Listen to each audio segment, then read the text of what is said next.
directly ahead. It should be on your side when we get there. Don Schmidt and Tom Carey have spent more than a decade investigating the Roswell incident. Today, they're looking for the final impact site, some 20 miles southeast of the debris field. So far, the going has been difficult. The range road should be to your right. We should actually see it circle south and then cut back. They are looking for a fallen windmill, an X that supposedly marks the spot of the flying saucer's final resting place. It was there that eyewitnesses claimed to have seen the deceased alien crew and a spacecraft that was mostly intact. The belief that this second site even exists is largely based upon the testimony of retired Brigadier General Arthur E. Exon. General Exon, who was assigned to the base in 1947, flew over the two sites outside of Roswell. We have him on tape saying there were two distinct sites. The one further northwest was mainly metallic debris, which describes the Brazel Ranch, and the other site that was closer to town, that was where the main body of the craft was found. And he talks about gouges in the terrain, and he talks about tire tracks in the areas, showing that there had been a real activity to clean this stuff up.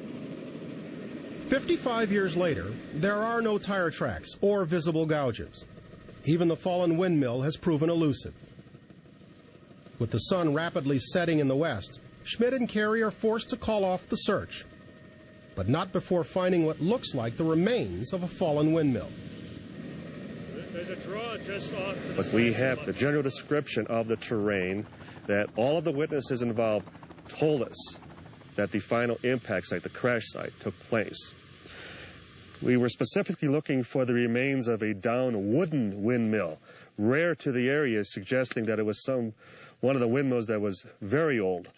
So we can honestly say that we may be within a mile or two of that exact location. We will continue the search. Pinpointing the exact location of a fallen windmill is but one of the many difficulties investigators have encountered over the years. Author and researcher Richard Dolan says the UFO field is like a hall of mirrors.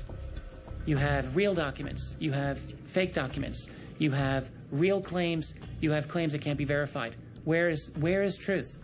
There is truth in there. Finding out what that is not always easy. Many investigators believe that the ultimate proof of extraterrestrial visits can be found in Washington, D.C.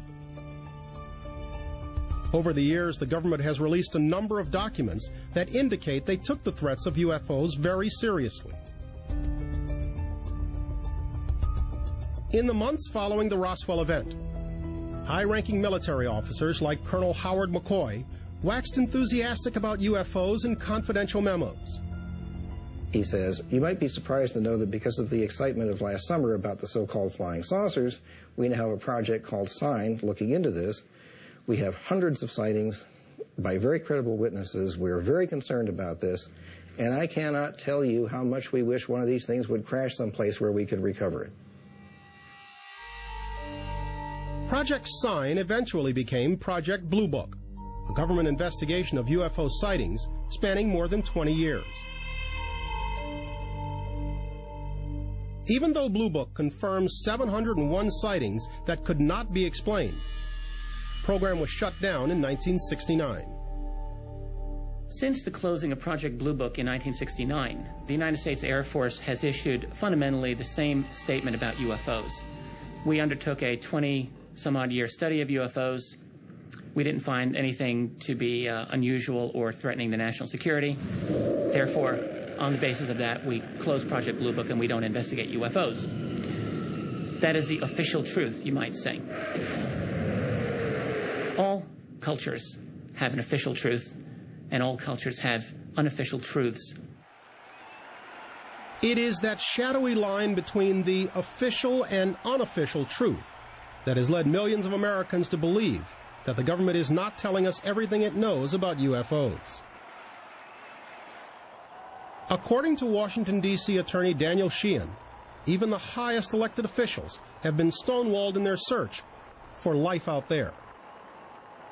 based on what I've been told, is that immediately after President Carter was elected, he contacted the then sitting director of the Central Intelligence Agency, who was George Bush Sr. at the time, and asked to be briefed on and provided information about the issue of extraterrestrial intelligence and the UFO phenomenon. And George Bush Sr. refused to give it to him. While working as a special consultant to the Congressional Research Service, Sheehan gained access to classified sections of Project Blue Book. That's where I actually saw the photographs of, indisputably, a UFO craft that had crashed, and they had United States Air Force personnel in the photographs measuring it and taking photographs of it and everything. And I actually saw a close-up shot of certain designs, insignia that were on the side of the craft, some kind of hieroglyphics. Recently, Mo Cox, a retired United States Air Force sergeant, came forward claiming that he too saw classified photos from Project Blue Book. This is the only on-camera interview he's ever given.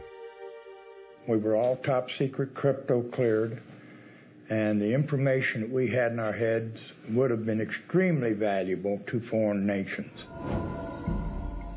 Major took me back, opened the file cabinet. He said, "Look here.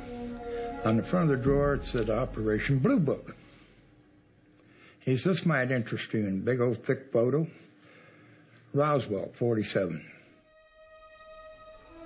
One picture showed 3 dead aliens laying side by side, apparently on some kind of a canvas or cloth, and showed 2 others standing side by side. I assumed they were the ones that lived.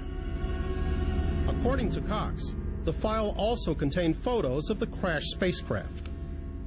Saucer, as they call it, was not round as it's been depicted in most cases. It was more egg-shaped front to rear, from what little I could see. The whole back right corner was missing, just a big nothing. I was counseled just before I retired that I would keep my mouth shut to what I knew, or forget it, I was Fort Leavenworth bound. I didn't want to go to Fort Leavenworth, so I kept my mouth shut about all this until, I guess about a year, a little better ago. I finally figured it's time somebody knew that it really did happen.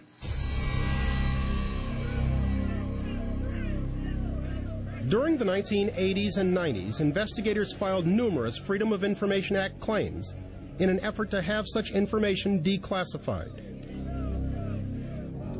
Their efforts were unsuccessful. Here it is.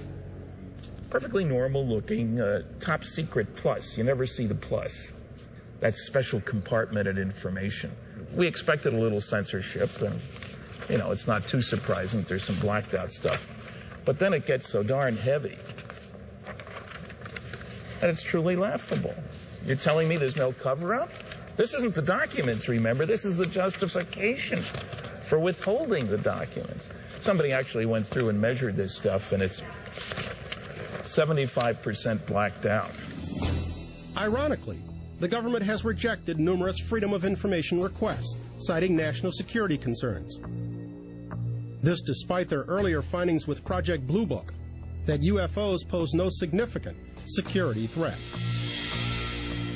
In 1993, at the urging of the late New Mexico Congressman Stephen Schiff and the Government Accounting Office, the Air Force agreed to investigate the Roswell incident. They released their findings in 1994. Finally, they came down to this Project Mogul balloons that were being launched at Alamogordo starting in early June of 1947. The Mogul was a classified project, and it was a very important project. The function of Mogul back then was to send aloft balloons with special equipment that would be able to detect when the Soviets detonated an atomic device. C.B. Moore was a physicist working on Project Mogul in 1947. We used a long train of about 28 balloons, and radar targets consisted of aluminum foil laminated onto a fairly tough parchment-like white paper, and they were deployed on sticks of balsa wood. Moore and his colleagues launched the first of these mogul balloons on June 4, 1947. They eventually lost track of the balloons